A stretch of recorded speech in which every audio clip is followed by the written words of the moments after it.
नमस्कार फ्रेंड्स, आप सभी का स्वागत है जीके बकेट स्टडी ट्यूब पर। 65वीं बीपीएससी का अंतिम परीक्षा फल आ चुका है और जो भी सेलेक्टेड कैंडिडेट हैं उन सभी को हमारी तरफ से उज्जवल भविष्य की शुभकामनाएं। और जो असफल हुए हैं उन्हें बिल्कुल निराश होने की आवश्यकता नहीं है, क्योंकि शायद ही कोई ऐसा होगा जिसने अपने जीवन में सफलता और असफलता दोनों का स्वाद न चखा हो। तो ये तो जीवन में लगा रहता है, सफल होना और असफल होना। लेकिन इसके साथ साथ हमें बहुत बड़ी सीख भी मिलती है। सीख यह मिलती है कि आखिर हम असफल क्यों हुए, किस बिंदु पर, किस स्थान पर हम भटक गए अपने लक्ष्य से, जिसके कारण लक्ष्य हमें प्राप्त नहीं हो सका। तो बीपीएससी के संदर्भ में अगर बात किया जाए तो बहुत सारे बच्चे ऐसे हैं जो सेलेक्ट नहीं हो पाते हैं और उन बहुत सारे में से कुछ बच्चे ऐसे होते हैं जो सेलेक्ट हो जाते हैं। तो आखिर कारण क्या है? तो इसका कारण देखा जाए तो इसका सबसे सटीक उत्तर सिर्फ और सिर्फ आप ही दे सकते हैं, क्योंकि आपको ही वह कमजोरी पता है, आपको ही वह पॉजिटिव पॉइंट पता है कि जिसके आधार पर यह रिजल्ट हुआ है या यह रिजल्ट नहीं हुआ है।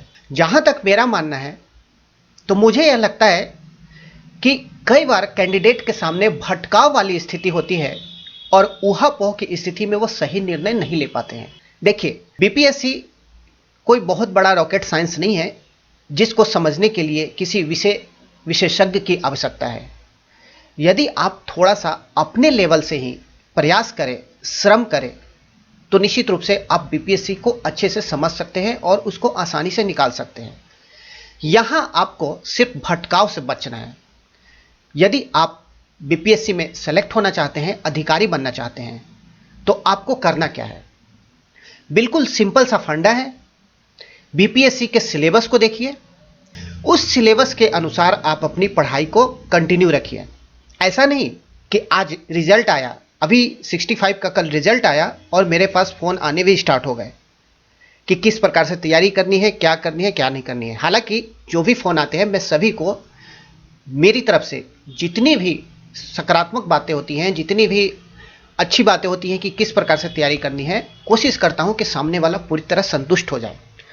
लेकिन वास्तव में होता क्या है कि आदमी का मन इतना चंचल होता है कि वह बार बार भटकाव वाले रास्ते की तरफ जाने की कोशिश करता है। तो मेरा मानना यह है कि आप कुछ नहीं करें, आपको सिलेबस को देखना है।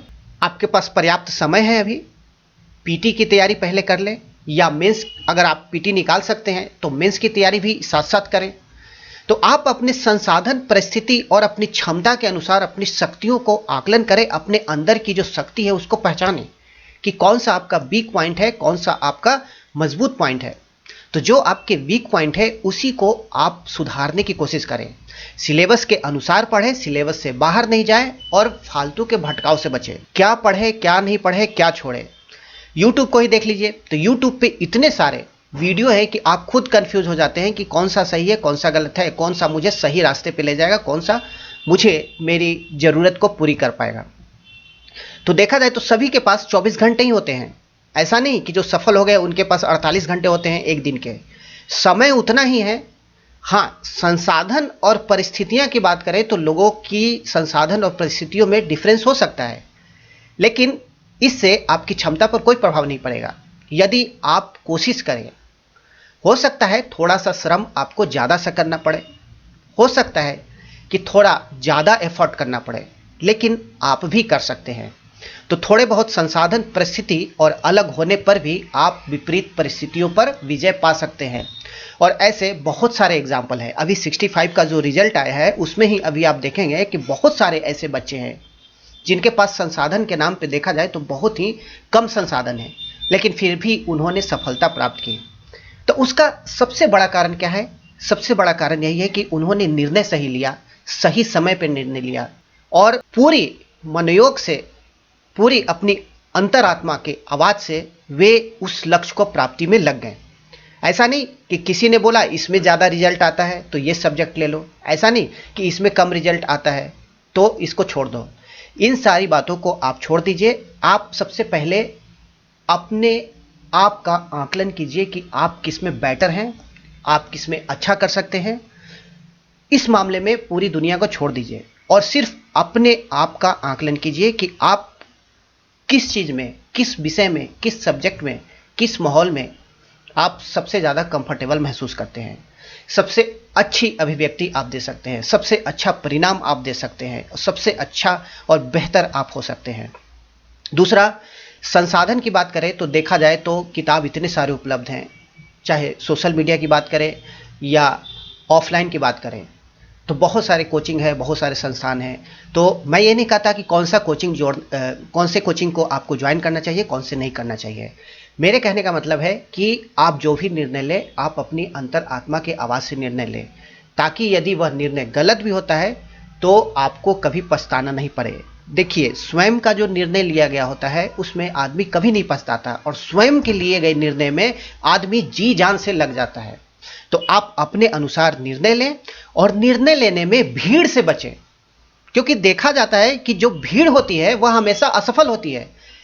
5 लाख कैंडिडेट जब एग्जाम भरते हैं तो उस 5 लाख में से मात्र 500 या 1000 लोग ही सफल होते हैं, और जो भीड़ होती है वे असफल हो जाती है।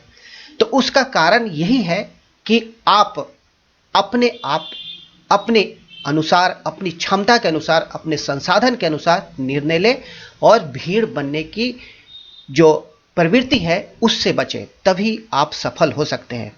तो अभी से ही आप लग जाएं यदि आप 67 की तैयारी करना चाहते हैं। जो संस्थान, जो कोचिंग, जो प्लेटफॉर्म आपको बेटर लगे उसी के साथ पूरे मनोयोग से आप भिड़ जाएं, लग जाएं, सफलता निश्चित ही आएगी। तो इसी के साथ मैं अपने शब्दों को समाप्त करना चाहूँगा और कहना चाहूँगा कि जो भी करें वह पूरे मन से करें, और जब तक लक्ष्य की प्राप्ति ना हो आप उस लक्ष्य को छोड़े नहीं, पकड़ के रखें। तो स्वयं पर विश्वास लेते हुए सही निर्णय लें और अभी से ही लग जाए। नेक्स्ट 67 में एक सीट आपके लिए अभी से ही रिजर्व हो जाएगा। धन्यवाद।